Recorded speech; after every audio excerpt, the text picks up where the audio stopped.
O governo do Distrito Federal está auxiliando nessa ação de resgate. Quem traz os detalhes para a gente, todas as informações sobre essa ajuda, é o repórter Rafael Cadengue. Rafa, nós mostramos mais cedo a preparação da equipe do Corpo de Bombeiros que está seguindo para lá para ajudar nesse resgate dos corpos, não é isso? Tem mais gente trabalhando também nisso.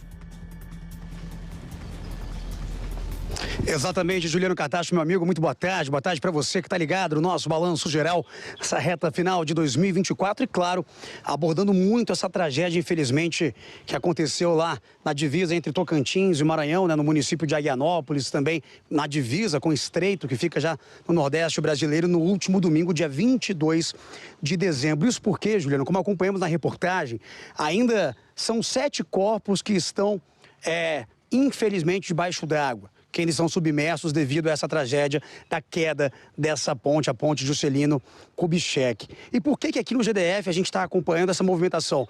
Porque o grupamento de mergulhadores, o Corpo de Bombeiros, eles têm um trabalho muito avançado, tecnológico, que pode ajudar sim no resgate desses corpos. Para falar sobre esse trabalho, né, que vai acontecer lá na região de Tocantins com o Maranhão, estou ao lado do capitão Alan Valim, né, do Corpo de Bombeiros, que ele vai falar para a gente, capitão.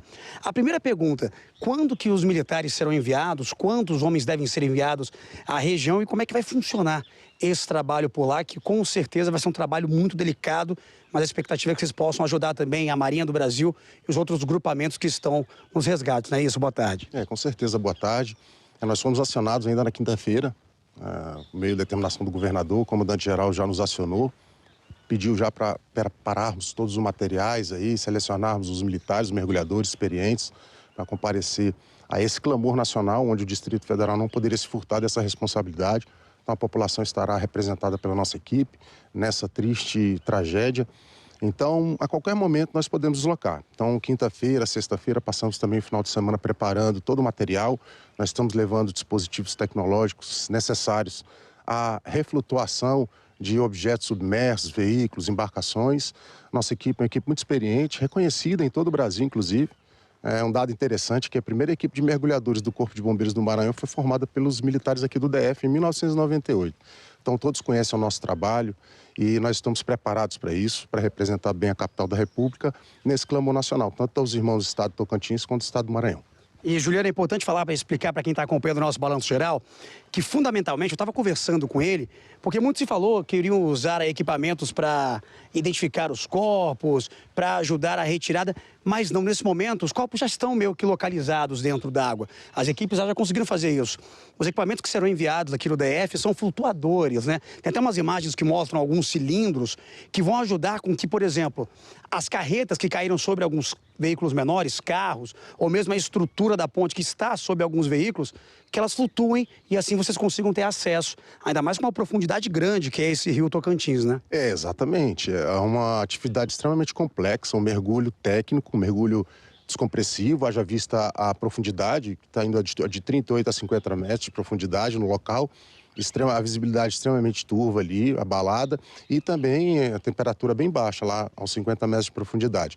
Então nós estamos levando esses dispositivos que nós chamamos de globo elevadores, né? São dispositivos de flutuação, são aproximadamente 15 equipamentos nesse tipo, de várias capacidades, né? Então, com máximo de 6 mil quilos, né? Temos 2 de 6 mil quilos, aí dariam 12 mil quilos apenas, 2 equipamentos, para auxiliarmos levantar um pouco esse material, no içamento um pouco desses veículos, né? desses caminhões principalmente, para que a gente possa acessar essas vítimas aí que estão ainda, enfim, lá numa condição muito difícil, as famílias em sofrimento, para que a gente possa acessá-las, e a prioridade é essa, o resgate das vítimas.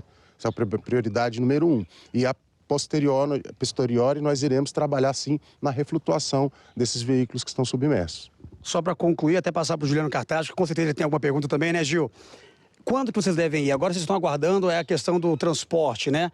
A FAB vai auxiliar vocês? Será feito de outra forma? Como é que essas equipes serão enviadas? Ou vai esperar mesmo um acionamento por parte das forças de segurança lá no Maranhão?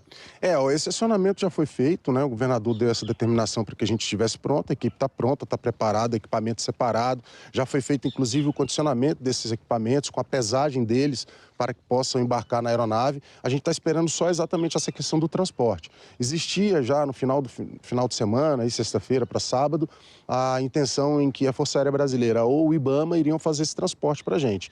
Então, nós aguardamos isso hoje, agora, segunda-feira, o primeiro dia útil, para termos a certeza de quando poderemos ir, mas nós estamos preparados. Eu acho que esses trâmites agora dessa aeronave é que ficam um pouco mais, aí é um pouco mais burocrático, mas nós estamos preparados. Difícil dizer quando nós iremos, mas nós estamos preparados. A qualquer momento a equipe desloca. Juliano Cartaz, se tiver alguma pergunta então, capitão, pode fazer que eu repasso a ele. Tenho sim, Cadengue. Primeiro, por favor, dê meu abraço aí no capitão Valim, grande amigo do Corpo de Bombeiros. Queria saber duas coisas principalmente. Esse equipamento que ele está levando, Cadengue, é semelhante ao que foi usado, até para o pessoal aqui de Brasília entender direitinho, na época do naufrágio da Imagination, que nós acompanhamos aqui no nosso jornalismo, precisou ser flutuado também. E segundo, além da profundidade e do frio, quais são as dificuldades nesse tipo de mergulho? Claro, Juliano. Claro, ele mandou um grande abraço para você, capitão, porque é um velho conhecido, um amigo. Mas ele está relembrando, inclusive, uma tragédia que aconteceu no DF. Quem está em casa vai se lembrar, você que ainda é novo, não se lembra, em 2011, aquele barco de festas, né, que naufragou aqui, o Imagination. É o mesmo equipamento que foi utilizado naquela época para fazer a flutuação da embarcação que afundou em 2011. E quais são as dificuldades?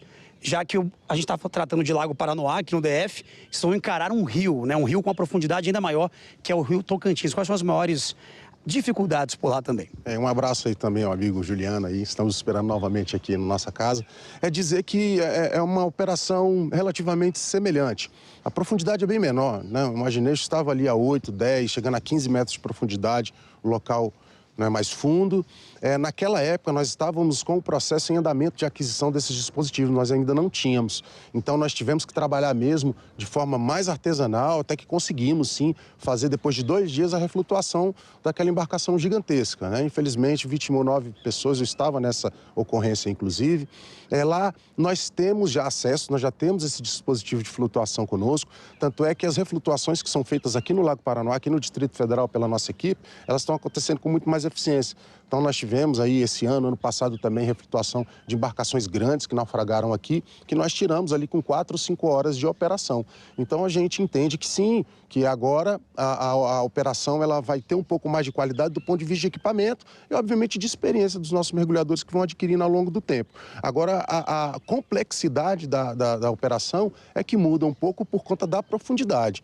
Então, nós temos uma situação delicada, a quase 40 metros de profundidade, pouco mais, chegando a 50 metros de profundidade. É um mergulho descompressivo, um mergulho técnico, onde o mergulhador ele tem um tempo mínimo para ficar a essa profundidade, antes que a concentração grande de gases presentes no sangue façam algum tipo de dano à sua saúde.